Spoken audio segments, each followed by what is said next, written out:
ഒരോളം സൃഷ്ടിക്കാൻ തന്നെയാണ് ഈ സദാശിവം വന്നിരിക്കുന്നത്. നമ്മളെ കൈ പോയിരിക്കുന്നു. വന്ന് അടുത്ത കോമഡി. എന്നാലും എന്റെ പൊട്ട നീ ഇതെങ്ങനെ ഇനി ആരും സൂത്രം കാണിച്ചാ ബെസ്റ്റ് റണ്ണറപ്പ് അല്ല ബെസ്റ്റ് പിന്നെ എന്നിട്ട് പിന്നെ അങ്ങനെ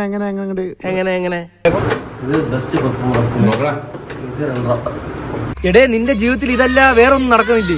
ഉണ്ട്. സാരില്ലടാ, നീ എവിടെ പരിപാടി അവതരിപ്പിച്ചാലും ഇത് തന്നെയാണല്ലോ നിന്റെ വിധി. കൊള്ളാം, പടമേടിച്ച് പന്തളത്തെ വന്നപ്പോ പന്തളം തങ്കപ്പന്റെ ഗാനമേള. എന്തോ ചെക്കൻ അവിടെ വാങ്ങിച്ചാൽ എന്ത്, വാങ്ങിച്ചില്ലെങ്കിൽ എന്ത്, മര്യാദയ്ക്ക് ഒരു കൺഗ്രേസ് പോലും ഇവര് പറയുന്നില്ല. അതാണ് ലോകം.